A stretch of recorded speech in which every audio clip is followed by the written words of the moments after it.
అంటే from the beginning ఈయనకు వచ్చిన సమస్య నాకు అర్థమైనంత వరకు, నేను గమనించినంత వరకు ఏంటంటే చిరంజీవి మైనస్ ఈయన మీద పడింది.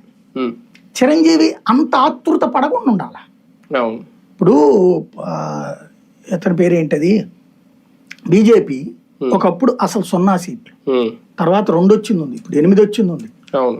తెలంగాణలో ఇప్పుడు 8 ఎమ్మెల్యే 8 ఎంపీ, కేరళలో ఒక్క సీటు, ఇవాళ 3 అసెంబ్లీ, ఒక పార్లమెంటు, 4 నుంచి నువ్వు నిరంతరం ఫైట్ చేస్తానే ఉండాలి.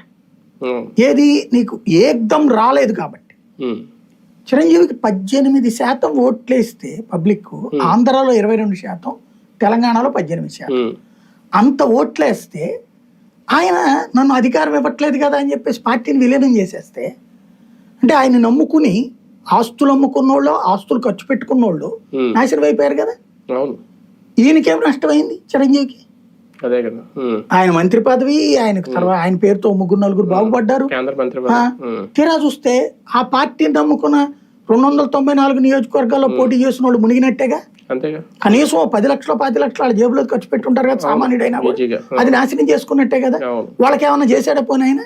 లేదు, అయిపోయింది. పోనీ చిరంజీవి గారిది ఆయన్ని మోసం చేసింది ఎవరు, గంట లేకపోతే రామచంద్రయ్య అంటారు. ఎవరి చేతిలోనూ మోసపోయే గడికి నువ్వెందుకు పార్టీ నడపడం? అది అయిపోయింది. తర్వాత పవన్ కళ్యాణ్ ఆ ఇంపాక్ట్ ఈయన మీద పడిద్దని ముందుగా ఏం చేశారు, ఎన్నికల్లో నేను పోటీ చేయని మద్దతు ఇస్తాను, పార్టీ మాత్రం పెడుతున్నాను అన్నారు. అది ఎవరు చెప్పారు నీకు అసలు ఆ స్టెప్? బేసిక్గా రాంగ్ స్టెప్. ఓకే, తెలుగుదేశాన్ని ప్రశ్నిస్తానన్నటువంటివి 2